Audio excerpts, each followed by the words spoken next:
We're good. Hello, Charlotte. Hello, Raquel. Hello, Gastonia. Hello, surrounding areas. Welcome to this latest installment of Under Construction. I'm your host, Jamal, the really angry black fan. Top right. Y'all gotta put me in a better mood, man. Look, I know that's a sorry intro, but I'm just reflecting the sorry game I just watched. To my top right, Mr. Kaza Sose. How you feeling today, brother? I woke up feeling good. Slept well. Then 105 rolled around. And that was it.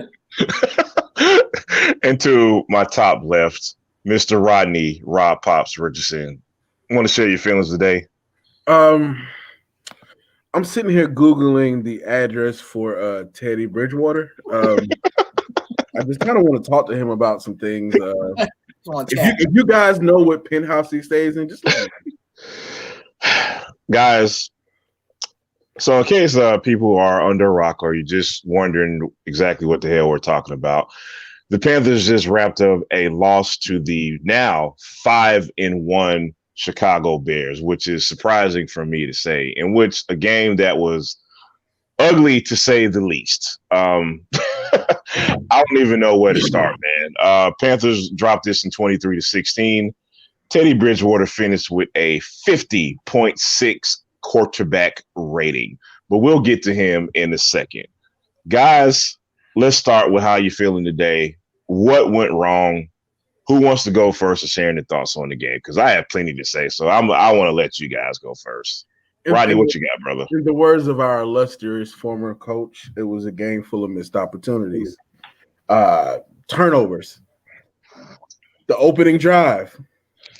Tip drill. They score. We get in the red zone. Field goal. Drop passes in the end zone. Chicago gave this game to us on the platter for us to win. And we didn't want to win it. It's just plain and simple as that. We did not take advantage of Chicago's miscues today. They're the 27th ranked offense, and we made them look like they were the Kansas City Chiefs today. Nick Foles was completing every other pass. It's just frustrating at this point. And then Mike Davis, man, look, you are like 250 pounds, no spin moves. Just run it over, man. Press up on the right on the right stick. Just press up, man. That's all you got to do. Mr. Kaza Sose, I want to share your thoughts, man. What you got today, brother? Man, there's a lot to say, but I'll just say that these are the kind of games you got to win, the sloppy, ugly games. And if you can't win those games, you cannot win in the NFL.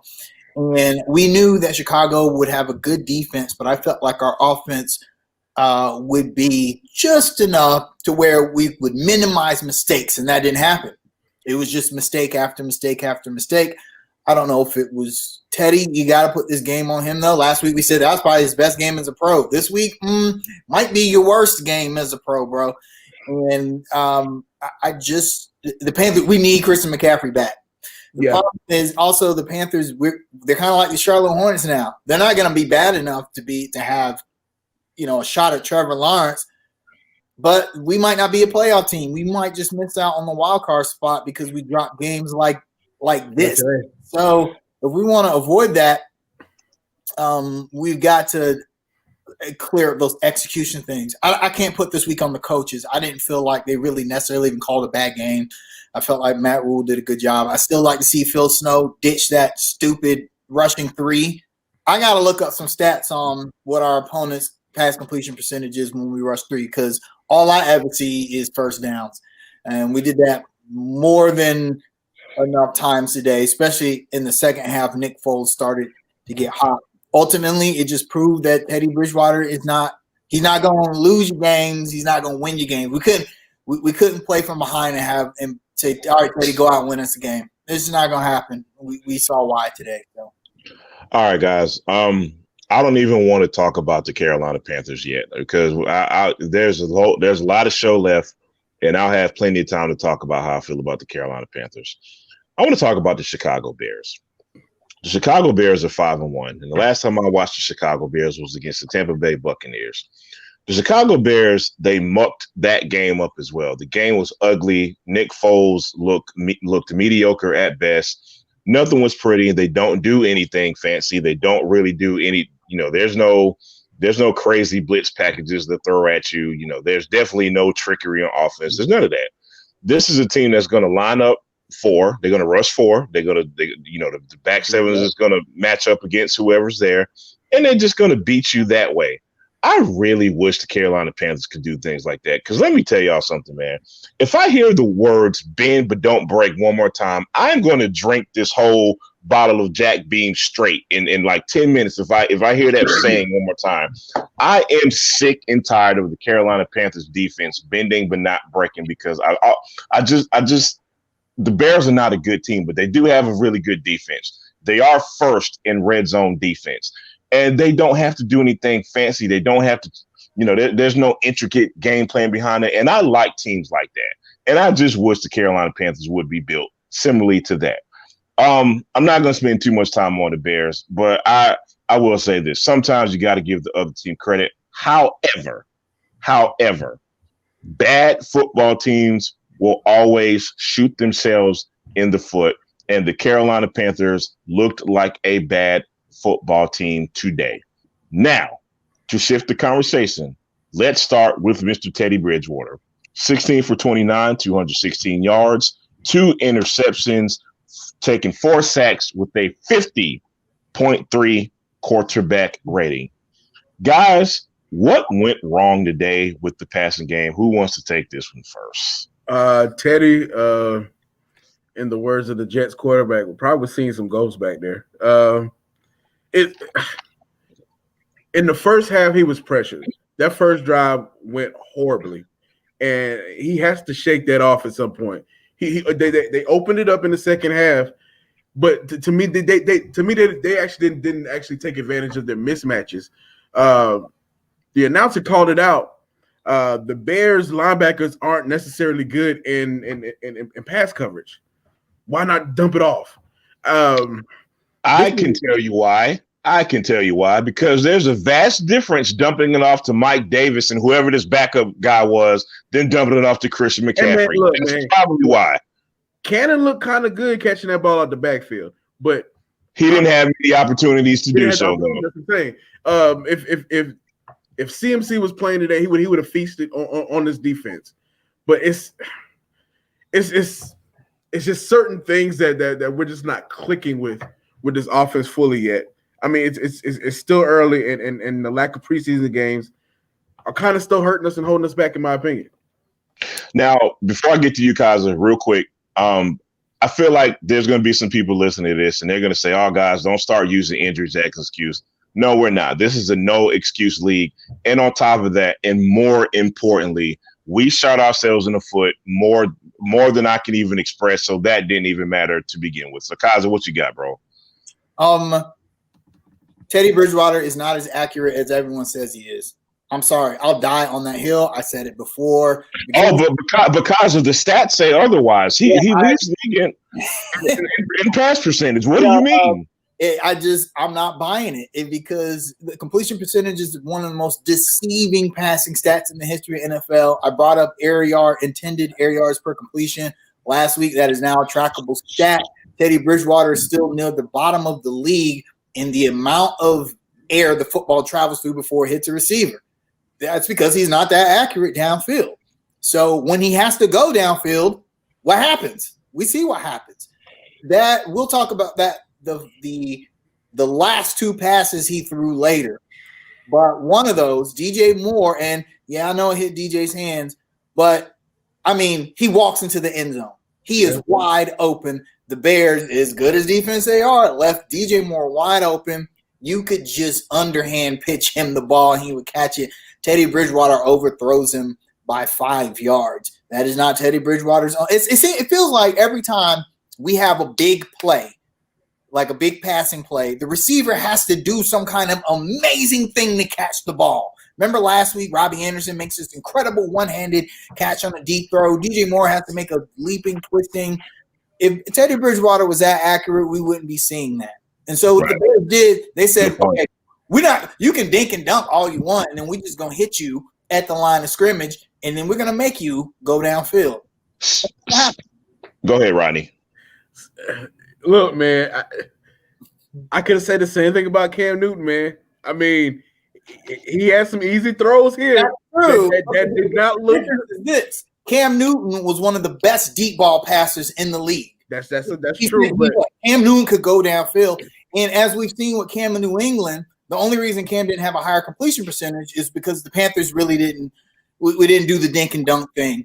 And as we saw when North Turner came, Cam throws 68%, which is what he's throwing this year. It's Teddy Bridgewater doesn't. I don't know if he doesn't have a lot of arm strength. It just feels like on those deep balls, the touch that he has on the short passes isn't there. I just feel like he needs to be more accurate on those throws. Now, the first interception really wasn't his fault because we got a bad bounce, but he stared Robbie Anderson down, and the DB makes a break on the ball, which causes the tip drill, and they get an interception. I'm not willing to place the blame on the offensive line because I felt like they've played well leading up to this week, and we knew the Bears were going to be tough up front. So knowing that, you got to make those adjustments. I think Teddy felt like, hey, I got to get this ball out quick because the Bears are coming. And in some cases, I don't think he needed to get it out that fast. Ultimately, the offense flows through him. If those 2 field goals are touchdowns early on, we're not even having this conversation. Yeah, pretty much. With all that being said, fellas, this is obviously a frustrating loss, and the running theme behind this loss is us shooting ourselves in the foot. I want to kind of highlight DJ Moore for a second. DJ Moore, if you look at his stats, not bad at all. I believe he's 5 catches, 93 yards. So, I mean, not a bad game at all. However, some bad three really bad drops this game. 5 catches on 10 targets. To put that in perspective, Robbie Anderson had 4 catches on 5 targets. But and listen, to even add to your point, Kaza, what makes it even more frustrating is, and I could be wrong about this. Y'all tell me how y'all feel about this. I think DJ Moore had a really good matchup for him with Jalen Johnson. I feel like he could have dominated that dude all game if the offense clicked like it was supposed to. And I feel like that even makes it even more frustrating, man, because it's not like he wasn't getting open. You know what I mean? It's not like he wasn't getting separation. It's just, if it was bad throws, it was him dropping the ball. So it was just a function of a little bit of everything today. Last week on one of the Facebook groups we're in, someone made a comment that the offense was better without McCaffrey. Last week you maybe could have said that because the offense was clicking last week. Yeah. But against a defense, and I'm not going to call Chicago's defense elite. They're very solid. They're stout, but right. I'm not going to call them the 85 Bears just yet. Right. But that's kind of the point. The offense is not better with Christian McCaffrey without Christian McCaffrey against a stout NFL defense. When you got 4 guys up front, any team that don't have to blitz to get at the passer, we're not better in those situations. That's why we're not. Yeah. Like you said, injuries are not an excuse. The Panthers had chances to win this game. I mean, Chicago was stupid at the end, not running the ball on 3rd down and giving us the ball back with a timeout with a minute and almost 2 minutes really to win the game. And, we throw an interception. But you know what? But you can be stupid when you trust your defense. And I'm not saying they did that necessarily because they trusted their defense. I don't want to bail them out like that. But at the same time, when you do things like that, and here's the thing, here's what I was very impressed by Chicago's defense. And again, I don't want to talk too much about Chicago, but I just want to give credit where credit is due. That next drive, DJ Moore catches a 38-yard pass. And immediately after that pass, the Bears defense just steps up. They just make plays. Yeah. They made plays when it was time to make plays. Now, granted, Teddy Bridgewater bailed them out by overthrowing DJ Moore, and DJ Moore didn't catch that one as well. On those critical 3 downs, they did exactly what they needed to do to win the game. I'm sorry, Rodney. Did you have something? No, I was agreeing with you. Now, I want to ask about our defense because I feel like they didn't do a terrible job. Jeremy Chin is maybe the best player on the team right now since McCaffrey's injured. In a fantasy draft of Panthers players, I'm taking him first. He had a great pass breakup early in the game, had a great interception when really if Chicago scores there, the game is really out of reach. I felt like the defense did okay, and if the offense did a better job at managing the game, then our defense would be in better positions. I mean, this is maybe what the second of the last 3 weeks that the defense starts the game in a bad position. Yeah. They're already in the red zone, and now they're in, and then they score, and then the fans are like, "Oh man, the defense is terrible," and it's like, "Oh, yeah." Well, I'll say this, man, and when in real time while I was watching the game, I was not overly impressed by the defense. But when you're watching it in real time, sometimes you don't think about the fact that maybe they were on the field a little too much as well, which probably was the case as well. We've said this all season, man. This is a young defense. This is a work in process. Still, as much as we love Jeremy Chin and Derek Brown, it's going to be like this, and they're going to have games like this, man. But I will say this confidently. I said this at the beginning of the show, and I do mean this, man. I with Nick Foles in particular, I don't want to talk about any other team. With Nick Foles in particular, here's another guy that's not going to beat you on the deep ball too much. He's a quarterback. He gets the ball out very quickly. The Bears wide receivers, for the most part, were running a lot of drag routes, a lot of 5-yard hitches, things like that, man.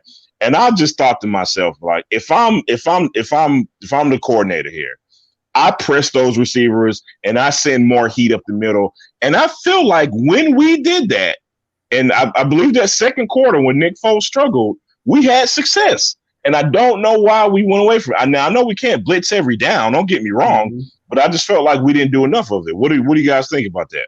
Too many open zones. Yeah. Late in the game, Nick Foles, the commentators were, oh my God, they were swooning over Nick. Oh my God, he's no. Let's be clear. No, Kaja, let's be clear. Jonathan Vilma was horrible. Yeah. Listen, man, I'm fine with Vilma never calling another Panthers game ever again, man. Go ahead, Kaja. But no, Nick Foles was in a rhythm. And he was in a rhythm because we kept letting him get these little completions. He was too comfortable. And then, our guys are – this is one of those things. In college, you can get away with that because the quarterbacks don't have enough velocity to get the ball there before the defender can come over and cover the zone. In the NFL, even with Nick Foles, who, let's be clear, he's not an elite quarterback, but he's a capable NFL starter. He has roasted the Panthers in the past. The guy has 7 touchdowns in one game. He's got a Super Bowl win. He's not a bad quarterback. You're not going to just be able to sit 8 in coverage and then tell your linebackers, okay, then you need to slide over and cover the zone. It's just not going to happen. And that's what we saw late today. Phil Snow got to get that out of his play calling vocabulary. I agree 100%. You got to find a way to get to the passer rather than saying, okay, well, let's just drop more guys. He sure is. Drop more guys in coverage. And we don't really have the defenders to cover when we drop 8 guys in coverage. And Kaza, it is worth noting that Nick Foles did not take a sack today. We did not have a sack today. And there was one play that changed the whole momentum of the game, man. I believe it was the second down. Teddy Bridgewater takes a sack and loses 14 yards. It turns into 3rd and 24. That was a huge play. It shifted the momentum of the entire game. We had good field position, knocked us back 14 yards. Joey Slye misses a 55-yard field goal or something like that. So, I mean, it was just there were so many plays that you can highlight where you can say to yourself, like, man, you know what? That could have been the difference of the game. Do you guys have any plays where you felt like, you know what, if we do this or we don't do this, this game is different? Are there any plays you guys can think of? That play at the end of the half where what's my man's name? The safety. I lost his name. Burris. Huh? Burris. No, not Burris. Trey Boston. Oh, Trey Boston. Oh, easy interception. He drops the interception. They kicked the field goal, scored 3. We could have held them to no points, and that could have changed kind of the ending of that game. Right. I gotta figure out why we're not going to the tight ends more. This is to me. This is here's the thing. Wimmer, I mean, we were talking like Ian Thomas might be that dude. Listen. Ian Thomas had a LeBron James type flop. There was a play where we needed to convert a first down, and this dude folded like a cheap piece of laundry. I haven't seen anything like that. Yeah. I don't know if there's any one. It's one of the things. What the thing about ugly games like this is there's so many plays you could lean on that possibly could have made the difference. And I think the best way to win an ugly game is just to minimize your mistakes. And the Panthers can do that. And to my mind, there are 2 more plays. The play where they called pass interference on it was Pride. I believe so, Pride. Yeah. And then also that play where Nick Foles completed down the field to Allen Robinson and the mysterious roughing the passer call. Like, yeah. Let's look. This may be a matter of opinion, but I do want to just be fair, man. I thought the officiating was bad on both sides. I really do, man. Because look, we got a very generous PI call ourselves, man. Thank you. I looked at that, I was just like, I can't even argue with that, man. So, you mentioned Trey Boston. Trey Boston struggled, bro. Trey Boston struggled pretty, and it's not, it wasn't like plays that were highly noticeable. He was really bad in the run. It was a couple of times he wasn't shedding blocks. Just little stuff that you expect a veteran free safety to really do for you. You know what I mean? It's a little disappointing because he was supposed to be one of the leaders he was supposed to be the leader in the secondary. And when you're not doing the little things, how can you expect the young guys and the rookies to buy into the little things that win you football games? I hope the coaching staff like yanks Trey Boston, makes him watch some film this week and be like, we can't have this going on to next week, man. Am I the only one that noticed that? Him and Tahir. Well, don't even get me started on Tahir. It's not even worth mentioning. I just don't understand how he's still in the field a majority of the time. I mean, missing tackles, out of position, not checking blocks. I don't know. The personnel just isn't there yet. I mean, we went all in on the draft on defense. I think it's going to take a while before we see that come to fruition. For the most part, I like the young guys that we have. Me too. It's guys like Trey Boston that really need to step up. You don't have to be the best player to be the leader, but someone's got to be the leader. And guys like Jeremy Chin, who might be our best defensive player, he might not be ready to be a leader yet. Brian Burns might not ready to be a leader. Derek Brown, those guys aren't leaders yet. They're just out there. They're out there playing figuring it out. But yeah, they're trying to still get used to the NFL. They're trying to prove themselves. You've been here. You've been here with this team before. You really, we need somebody to set that example. That might be the biggest gap that Luke left when he left, was that leadership role. I'm just not seeing it week to week. I saw way too many formations where guys are lined up wrong and the linebackers are arguing with each other who's supposed to be over what gap. No, that's unacceptable, man. Yeah, look, man, I always say this, man. There's one thing when you get out talented in the game, but lack of preparation, there is no excuse for that type of stuff, man. Like none whatsoever. Rodney, you were saying something. So let me ask you guys a question. With KK being out for the year, do you think this leaves a big leadership void on that defensive line? Absolutely, I do. Oh yeah, I really do. But go ahead, Kaza. No, I mean it does. We don't have an anchor anymore, and that's going to bring up some real questions about what we should even do with K1 Short. I mean, let me say, I think the end is imminent.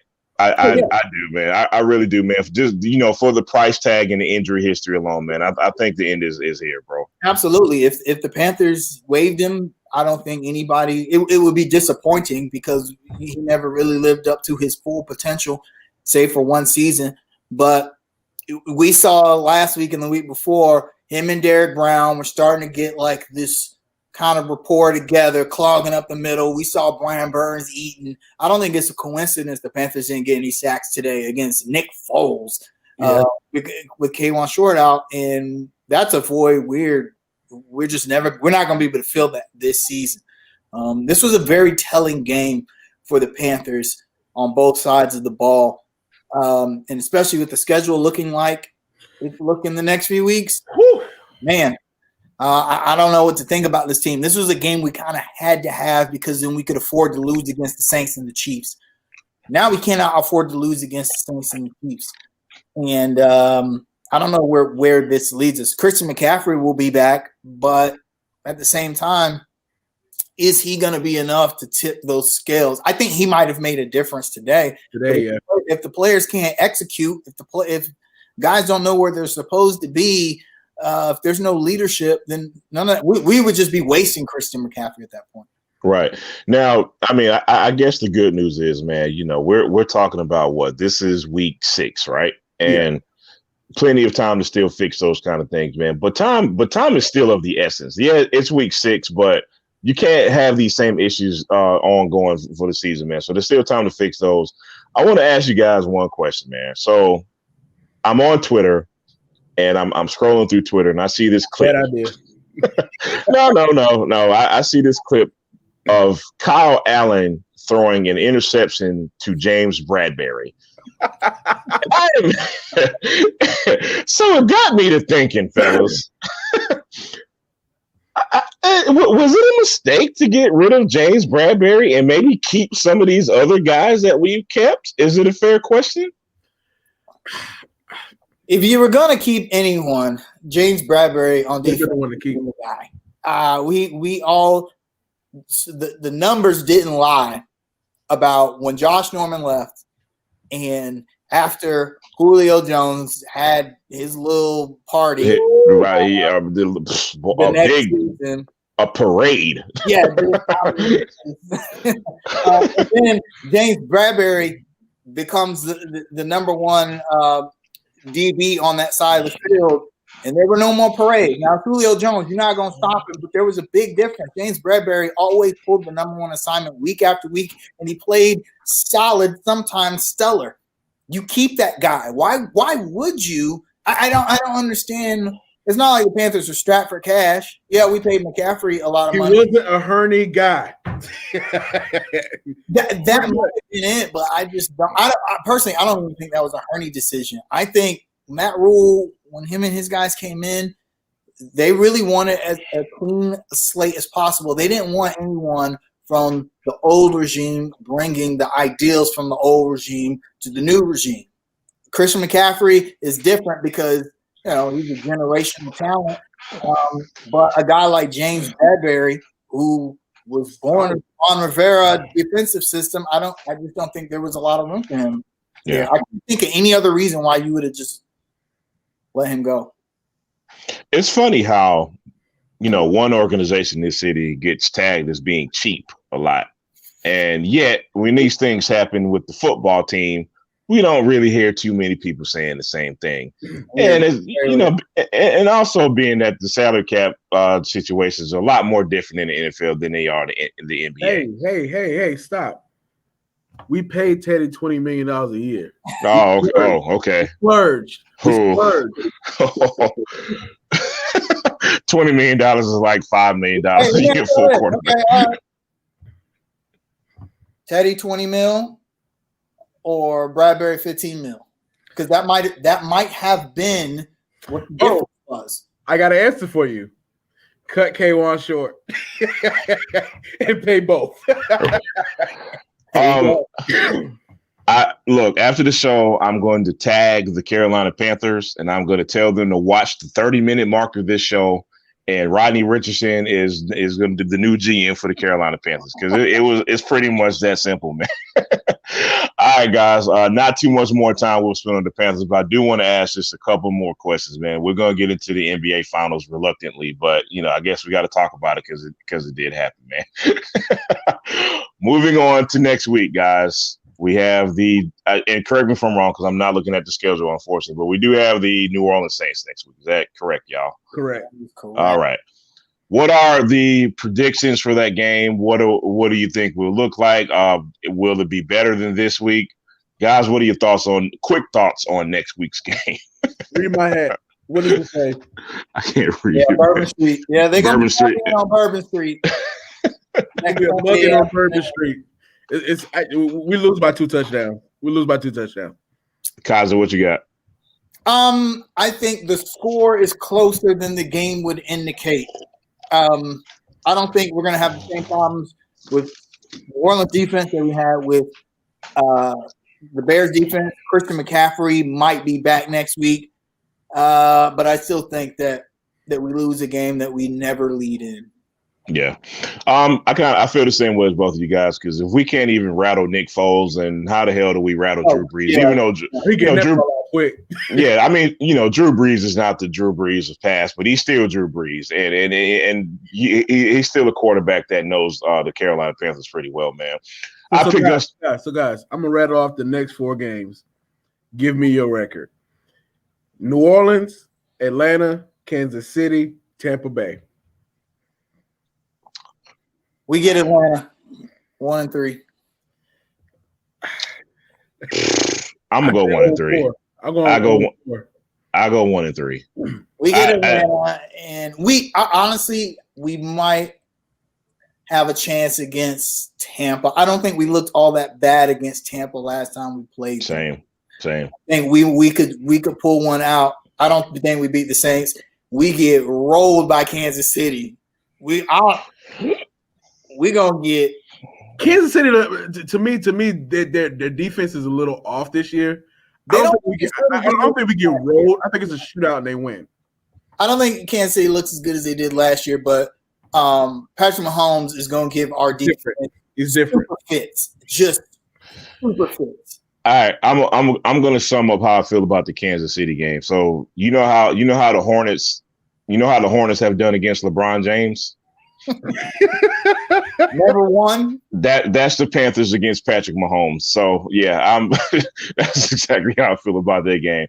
Speaking of LeBron James, the Mecklenburg County fan base here is very happy because the Los Angeles Lakers have taken home their NBA championship as of last week.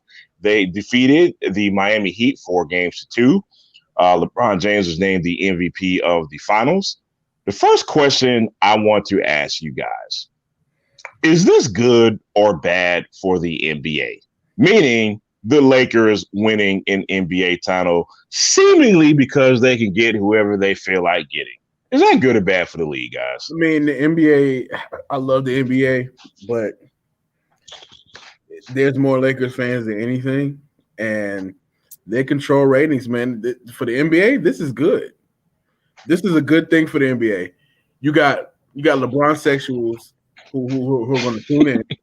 You got Laker fans from all the way from LA to Miami to New York to Alabama to Mississippi, who are also Cowboys, Yankees, and whoever else, Alabama Crimson Tide fans. Like it's for the NBA, this is a great thing. The NBA always wants the big markets to win. Even if you look at the merchandise sales after the game, Lakers gear was sold out. It's a good thing for the NBA. I mean, for me as a smaller market NBA fan, the Lakers can fail upward. We have to do everything right, and that's still not a guarantee of us winning. I mean, look at Milwaukee. Milwaukee has a generational talent, a back-to-back MVP in Giannis, and they didn't even get out the second round of the playoffs. and like and year and a half, they're probably going to lose Giannis. Thank you. They're probably going to lose him to a Miami or LA or Toronto or Golden State. So it's that's the NBA for you, man. Hey, before I move on to Kaiser, I want to ask you a question real quick, Rodney. And I don't know why Prahlad is coming here talking about Rise Up today, because congratulations on your first win, Falcons fan. Moving on. Rodney, I want to ask you a real quick question. If Giannis moves on, which we all expect him to, where do you want him, as a general NBA fan, I guess, where do you want him to go? Toronto. All right, cool. I just wanted to get your thoughts on that real quick. Okay. Kaiser, share your thoughts on the topic, man. This is good for the NBA in the majority of fans, because the majority of fans are in large market teams. This is bad for the rest of us. If you are a fan of the Hornets or the Jazz or the Trailblazers or any of those teams, this is absolutely terrible, because now the NBA goes deeper into their lack of parity. And we saw with the bubble what parity can do for the league. Miami had no business being in the finals, and I'm convinced that under a normal playoffs, they wouldn't have beat Boston. There's no way they go to the Garden 4 times and win there. I just don't think it happens. On a neutral court, yeah, we saw it happen. So now the fans have a little bit of taste of parity, and that's going to be gone next season, assuming we go back to some similar to normal NBA. Because now what's going to happen is that all of the major players are going to start making chess moves to compete against Los Angeles. We've already seen the reports that CP3 is probably going to Los Angeles. Although, just shoot me now, please. I actually think that's a mistake on LA's part, but that's a different conversation. Let them make that mistake. I think that's a bad thing for them. But CP3 and LeBron are buddies, and hey, man, come on, get this championship.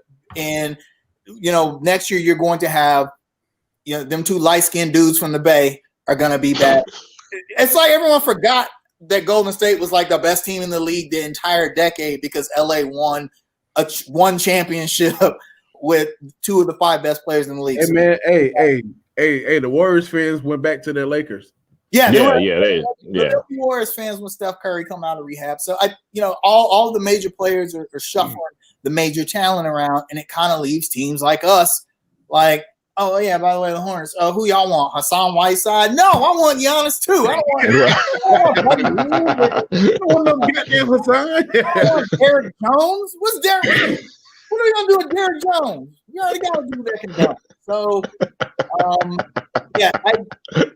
winning the championship was bad for the NBA in that regard, but money wise, they're rolling in it. 7 billion views on social media and streaming platforms is So let me ask you guys a quick question. So I've seen this on social media a lot. So people saying it's unfair to say that LeBron's final record hurts his legacy, opposed to Jimmy Butler losing in the finals helping his legacy. Can you please explain it for the retards? No. The mentally challenged. I'm sorry. Excuse me? Jimmy Butler losing to LeBron? Really? Is this where the LeBron James fans are at? We are really criticizing Jimmy Butler and the 15 Miami Heat? Really? I have no words, man. That's got to be cognitive dissonance. No one can possibly believe that LeBron James, who, with the exception of I'm speechless. 2007, and I'm gonna say this real quick about that 2007 Cavs team. Everyone's like, man, that team was bad. There had 2 All-Stars on that team. Look, perennial All-Stars though. Oh yeah. But let's take that out of the equation. LeBron fans say that one don't count. But every other time LeBron James has been to the finals, he's been there with 2 probably future Hall of Famers. And this year, he had the best teammate he's ever had. His team, Anthony Davis, was so good this season that there was debate about whether or not he was the best Laker. You can't say that about any other team LeBron has been on, even when he played with Dwayne Wade. So Jimmy Butler takes them to 6 games with Goran Dragic, Tyler Hero, Bam Adebayo, and Kelly Olynyk. I didn't, and Derrick Jones. I didn't name a single Hall of Famer besides Jimmy. I didn't even name an All-Star. Well, Bam. Bam was All-Star. Didn't make an All-Star game, not this year. So, but here's the kicker: Bam and Goran were injured. They missed games. Yeah, I just that's not even a good comparison. Here's the thing: I don't actually like to hold LeBron James' finals record against him. Going to 10 NBA finals is an incredible feat. Winning 4 of them is an incredible feat. And if you want to nitpick about whether 6-0 is better than 4-10, it's kind of like that old Joe Montana argument. You know, Joe Montana never lost the Super Bowl. He won 4. Or, Tom Brady won 6. Who was better? I'll just say, though, I think the reason LeBron gets so much flack about what he does in the finals is because, one, that is the pinnacle of the sport. So, in my opinion, at his level, what you do there matters more than anything else you do in your career. And LeBron James has come up small in big moments in the finals. That's a fact. Listen. Before you even go on, Kaza, that is a hardcore fact. That is not a matter of opinion. That is not. We're not LeBron James haters by any means. It's none of that. It is a hardcore fact. And I hate to delve into this LeBron versus MJ thing because it is over. It's just way overboard now. It really is, man. I'll speak my piece on one thing. Look, the fact that he made a choice. This is not some organic thing that a franchise built. But LeBron James made a choice to go play with Dwayne Wade and Chris Bosh and Ray Allen and that deep Miami Heat team. They lost to Dirk Nowitzki and JJ Barea of the Dallas Mavericks, and it cannot be erased. It's just a fact, guys. We're not making this up. This is not hate. They didn't lose. They lost. They lost because LeBron James didn't play well. That's why he came up small. He came up small when they needed 8 points. 8 points. You supposedly the GOAT, and you scored 8 points in the NBA Finals game. Guys, with all that being said, this is a great segue into the question I was going to have. Are we supposed – and look, I know how this is going to come across. I know how it is. Trust me. But I have to ask this question. Are we supposed to be impressed by this championship by the Lakers? Does this impress you? Are you like, oh, my God, that was awesome? Is there any part of y'all that's overly impressed by this? I mean – in all honesty, I'm not like a big LeBron fan, but to me, any championship is impressive. The way they kind of just ran through the West was impressive, but it's no asterisk by it. I can't be biased. You and your team came together and won a championship. Kudos to you. Congratulations. Do it again next year. That's how I feel. Kaza, what you got? I'm not that impressed because although I don't think there should be an asterisk beside it, I mean, the NBA will count it as a championship, but this is not the same as previous championships. It is not. For one, the players had a huge break in between the regular season and the playoffs. I know that they played some bubble games before the playoffs that didn't count, kind of counted, who knows. But the thing is part of the team through the playoffs to the championship is you are tired from the regular season, and now you have to go on this grueling playoff grind. The players did not have this. That's why road management. LeBron takes 4 games off during the regular season so he can go on the playoff LeBron mode. They got to take a 3-month break. 1, 2. There's no home court advantage. We've already talked about that. There's minimal fans. There's no home court advantage. You don't have to travel cross country back and forth. I don't want to hear anyone say the bubble was more difficult to. No, I don't want to hear that. These guys are millionaires. They get to stay in a 5-star luxury Disney hotel for 4 months and play basketball every night. And that's supposed to be difficult? Get out of here. Okay, yeah, LeBron won in the West. We're not going to pretend like he won last season. What happened last season? He ain't win nothing in the West last season. Hey man, look, you about to start some shit up. I'm just saying. Hey, look, they about to come at you with pitchforks, boy. You better watch yourself. I ain't saying anything that's not true. Plus, the light-skinned assassins was both outlasted. You know what I'm saying? If you don't have to go through Golden State in the West, then All right. So I want to share my piece on this, man. And here's my answer. I am impressed and not impressed at the same time. Allow me to explain. Am I impressed in the way that, as far as any NBA player, team, organization, the fact that, these players put their bodies through hell, every player, every team has to go through the rigors of the NBA, even if the bubble was less rigorous than the normal, NBA season, it's still a rigor. So I will give LeBron James specifically credit for putting his 35-year-old self through these rigors once again to, ultimately accomplish the ultimate goal. However, here is the reason I am not impressed. And this is Jamal, the guy that grew up on 90s basketball that's going to sound like an old grumpy man. And y'all know I don't care because I will die on this sword. Here's why I'm not impressed. Look, as a whole, I'll even take LeBron James and the Lakers out of the equation for a second, just to show y'all show LeBron sexuals that it's not hate coming out. I just miss the days where the NBA organizations kind of grew their teams a lot more organically. Yes, free agency has always existed. And yes, there have been some star players that have left their organizations for better pastures. But it's just not like we see it today, man. And I think more specifically, I don't think, all these NBA players are friends and they want to team up with each other. And it's not, I just don't see that competitive hatred for the next guy. It's like, all right, I want to group up with this group of players so we can beat the next group of players. Am I making sense when I say that? And let me say this, man. I am really turned off, and I don't care how it sounds. I'm really turned off that there are 3 Rich Paul clients on the Los Angeles Lakers. I don't care how that sounds. 6. I'm sorry. 6. There are 6 Rich Paul clients on the Los Angeles Lakers, man. I just think that sets a very bad precedent for the future of the NBA.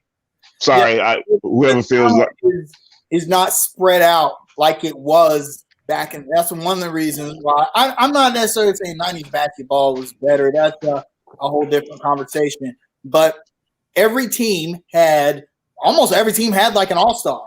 Yeah. Or a star player. There are teams now like the Hornets who don't have we don't have a single star player because the teams are so top heavy in talent now, unlike the 90s where there's a graphic going around where it shows Hall of Famers and defensive players of the year and MVPs that Jordan played against in the finals, and then the list LeBron played against in his 10 finals, and of course LeBron's list is huge compared to Jordan's list. But what people fail to realize is that Jordan didn't play with any other Hall of Famers except for Scottie Pippen, who was the only one that he played with his entire career, the only all-star he played with his entire career, and other teams were like that. You look at the Utah Jazz, they had Karl Malone and John Stockton. Hell, the Hornets, we had Larry Johnson and Alonzo Mourning. Every team had like a big 2, whereas now every team's got a big 3 or big 4 of the top heavy teams,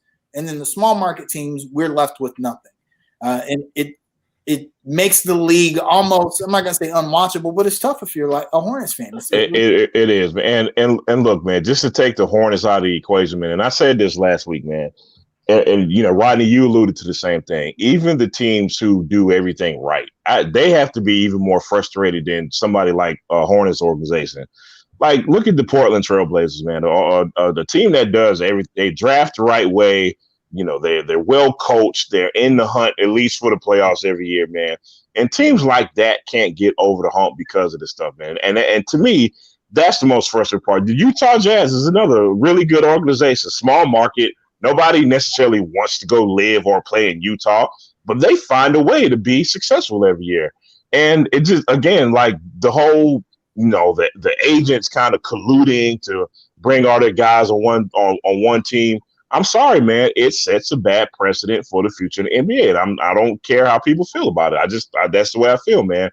But we're going to transition and switch gears to another topic. Mr. Ice Cube, Mr. NWA, Mr. F the Police, Mr. Gangsta. He had a conversation, y'all. He had a conversation with the president. And his conversation centered around the Platinum Black Plan, and he has he has faced some heat for that. He has been introduced to cancel culture, for lack of a better term. Guys, how do you feel about Mr. Ice Cube having a conversation with the president? Are we mad at him, and should we be mad at him? What do you think? So, all right, let me. You go ahead. Go ahead. I am all for hip hop artists, especially, even though I hate politics or I hate politicians, engaging in the political arena with no matter who's in power, trying to make things better for everyone, but particularly hip hop culture, Black people, right? So I don't have a problem with Ice Cube doing that. However, the last thing I feel like I, as a Black man, need is an old white man coming up with a plan for me. That's the most, first of all, that's the most ridiculous thing ever. Secondly, we forget Ice Cube is an actor. He's not even a gangster.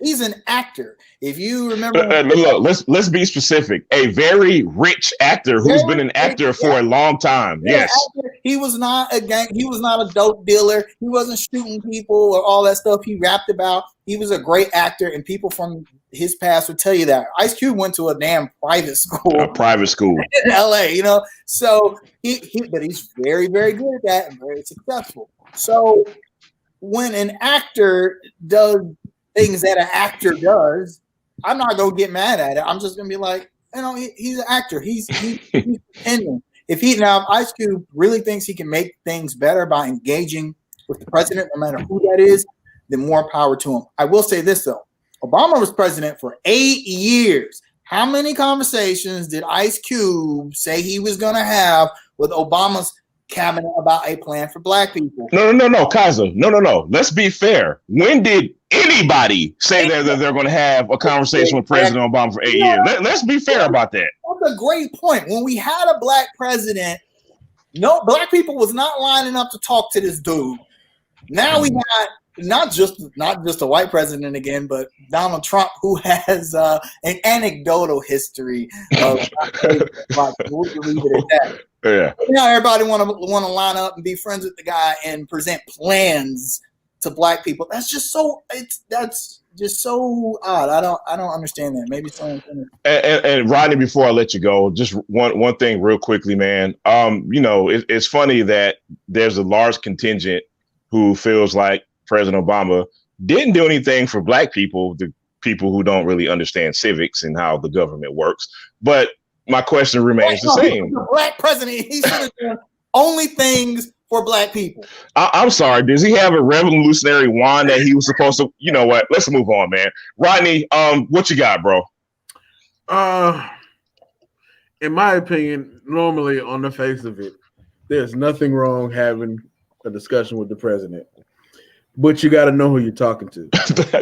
Oh boy, go ahead. If I can recall back to 2017, Steve Harvey, Jim Brown, all those guys talked to the president, and they were essentially used for a photo op. And see, I have Black friends, and so their reputation kind of took a hit after that. And to me, what really came out of those conversations? Nothing. To be honest with you, man, I hate to say this. I don't see Biden or Kamala really doing anything either. This has to be kind of a grassroots thing that we got to kind of build from the ground up. If you want a movement, you need to build it from the ground up. And honestly, man, I don't want to see hip hop actors and everything as the leaders in our community, because thank you. To me, they're or people who own sports franchises. But go ahead. I mean, you look at it; they're not entrenched in the everyday workings of it. They don't know what's going on the surface level. Rodney, they're being told things secondhandly. I hate to cut you off, man, but I'm cutting you off because I feel like you just made a very excellent point, man. I just wish people would kind of elevate, politicians who I feel like have our best interests in hand. And when I say I mean like people in general, man, like people who are sensible enough to know that, equality matters, the people matter, people like AOC, people of that nature, man. And I'm cutting you off because I just feel like it's an excellent point, man. Who said that? And I don't want to degrade hip hop in any way. I don't want to come across I am, but why is it that rappers are always the first people we look at? Black people. Why is it that they're always the ones we look at to say, hey, man, speak up for us? Now, granted, hip hop is a powerful tool. Hip hop has come a long way since the beginning. But why them in particular? I mean, look. Tell me if I'm wrong. Tell me if I'm wrong. Tell me if I'm wrong. So, hip hop in the beginning was about the struggle and basically what was going on in the street. And the hip hop artists back in the day weren't as corporate or as rich, and weren't as disconnected as they are now. And so instead of our mindsets changing with the times, we're like, oh man, look, you're still in the streets. You know what's going on. They really don't. I mean, a lot of them, I'm not going to say all of them, but a lot of them are useful idiots. I mean, they're corporate people that can be bought and their opinions can be swayed easily. And it's a shame that they had this type of influence, but I mean, this is where we are. Do y'all think, what you got? Y'all think Public Enemy would have went and talked to the damn president? No. Absolutely not. But what's ironic about that, Kaza, is Ice Cube comes from the same generation. Yeah, he's like, it's weird because people forget, and I know a lot of young people don't really know. They know Ice Cube from movies and stuff, but they forget that at one point Ice Cube's career, he was like a Muslim that wanted to kill all the white people. Look, that's strong, but it's the truth. Yeah, he had whole albums about it, and now he wants to come to the table and conversate with them about a plan for us. That's why I didn't put, when I heard about this, I didn't put too much stock into it. I'm like, okay. And Ronnie brought up a great point about Jim Brown and Steve Harvey and those guys. Whatever came out, how many conversations do we have to have with the president as black people to get anything? Nothing. I mean, nothing's getting done. So the definition of insanity, doing the same thing over and over and expecting a different result. That's yep. And the band keeps playing on and on and on. So anyway, we're going to transition and unfortunately into some sad news, man. For anybody who is a fan of the Charlotte Hornets or Carolina Panthers, if you are a fan that attends a lot of games, there is a really high and good chance that you ran into Mr. John Red Fox Jackson at one of those games. He is a super fan that has never missed a game. And unfortunately, he passed away over the weekend. I personally have, I've shaken his hand a couple of times, man. We've just kind of spoken in passing. But he was a man that was just always smiling, man. His spirit was like just this ball of energy, man. You would catch him on the big screen, man. He'd be doing his dances at the Hornets games, man. The crowd would just get so hyped, man. I mean, he was a special dude, man. And unfortunately, like I said, he passed away this weekend. Fellas, share any memories or any thoughts you have of Mr. John Red Fox Jackson. To me, he was kind of a bridge between the old way Charlotte was, as far as fandom, in the new way now, and it's just kind of like a reflection of the way we used to be, and just kind of the market of Charlotte. Charlotte is more of a medium market now, but we still have that hometown small market feel where fans like Mr. Red Fox can get in touch with and take pictures with Dale Curry and Kemba Walker and everybody like that. I don't know. I don't know where the kind of the from here on out where the fan base is going, but it's really sad to see the old guard of the fan base kind of transition here, and it's just like, I don't know, man. It's like Charlotte is kind of losing that feel of like a down home, like, hey, we're lucky to have us franchise type city to me. R.I.P. Mr. Jackson, man. Johnson. Kaza, what you got? I think it's great that Charlotte. It's crazy to think that our teams have been around long enough to where we can have fans like them that have been to every game and have been around for decades. It's unfortunate that we've never been able to deliver a championship to those people. We had Greg Good die last year, the Cat Man for the Carolina Panthers. Yeah. So I really wish we could have brought those guys the ultimate happiness, but they had a lot of good years cheering for our team. So hopefully maybe some new fans will pick up those mantles and continue on with them into the future. Yeah, Rodney, you stole a lot of my thunder, man. I think Mr. Jackson is like a symbol of Charlotte. I mean, when you think of the old guard in Charlotte, man, you think about the Hive on Tyvola Road, man. You think about some of Charlotte's brands are like Bojangles and Krispy Kreme. We think about Charlotte, right? You know what I mean? Ericsson Stadium. That's like the old Charlotte, man. And to your point, Rodney, like he represents that. He represents that down home feeling that Charlotte used to have, man. And I feel like unfortunately, like his passing is just a symbol of what we're seeing with the new guard in Charlotte, man. And I'm still in a lot of your thunder, but I feel the same way. It's just like, now, back then you had fans who used to come to games with jerseys on.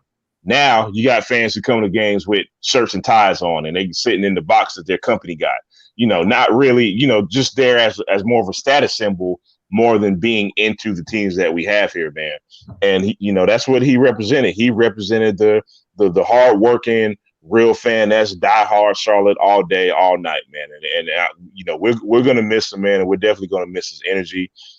With that being said, fellas, any shout outs or shout ats this week? I'll go first. Shout out to the early voters. We have 33 polling stations open in Mecklenburg County. If you're in the surrounding counties, check out your actual county listings. South Carolina has been early voting for a couple of weeks now. Just go ahead and get it done, man. We're still in the middle of a pandemic. Social distance, get it done. Yeah, and stop texting me. Yeah, dang. And on that point, shout at the NFL. Everybody got COVID. Everybody got it. We don't got COVID. I mean, really, man. Just do something. An NFL exec said something to the effect that they didn't think an NBA like bubble would help prevent the spread of COVID. Whatever you think about the bubble from the standpoint of not spreading COVID, it was very successful. No positive cases in the 4 months that it had it. I'm not saying the NFL has to go to the bubble, but they got to do something. They have to do something. Uptick in cases nationwide. This is just ridiculous. We're never going to get back to normal if billion-dollar organizations like the NFL can't get it right. No shout outs for me this weekend. I do have a shout at to Old Mecklenburg Brewery, man. The news is that there has been a cluster of COVID cases that has formed, at Old Mecklenburg Brewery. And I guess one of the owners, wrote this very lengthy letter about how everything went down there. And it came across as just not taking any accountability whatsoever. And on top of that, no real empathy for the people who actually, have to deal with having COVID at this point, man. We have to, when I say we, society has to be way more responsible than that. Y'all, COVID ain't going away just because we're tired of COVID.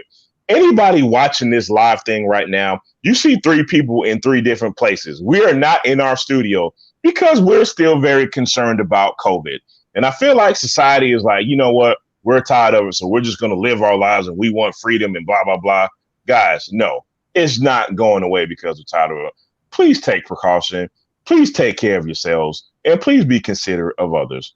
With that being said, thank you for watching Under Construction. It was fun as always, fellas. Hopefully next week we will all be wrong, which I doubt, but hopefully that's the case. Guys, we will see you next week, man. Peace out, y'all. I need a drink. Hey, man, Jim Beam over here if you want to come through, man. Got you, bro. Got some crown